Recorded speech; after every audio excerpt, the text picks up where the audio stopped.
Hi hello welcome to our channel. ఈరోజు 5 minutesలో చేసే అరటికాయ ఫ్రై. అస్సలు వంట రాని వాళ్ళు కూడా ఈ చిటికలో చేసేయచ్చండి. టేస్ట్ ఉందంటే మీరు చేసి తిని చూడండి. ఇంకెందుకు ఆలస్యం, చేసేద్దాం రండి. 3 అరటికాయలను తీసుకొని వాటిని ఇలా రౌండ్గా కట్ చేసుకోవాలి. స్టవ్ పైన పెనుము పెట్టి అందులో కొద్దిగా నూనె పోసి వేడి ఎక్కాక ఆవాలు జీలకర్ర చిటపటలాడాక కరివేపాకు 2 తెల్లగడ్డలు దంచి అందులో వేయాలి. తెల్లగడ్డ బ్రౌన్ కలర్ వచ్చిన వెంటనే అరటికాయ వేయాలి.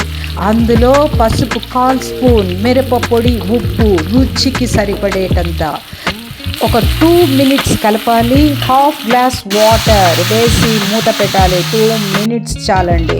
ఇవి అన్నీ కూడా హై ఫ్లేమ్లోనే ఉండాలండి స్టవ్. నీరు పూర్తిగా అయిపోయినాక ఒక 1/2 స్పూన్ ధనియాల పొడి వేసి కలపాలి. కొత్తిమీర చల్లి దించేయడమే. వేడి వేడిగా ఎంతో టేస్టీగా ఉండే అరటికాయ ఫ్రై రెడీ.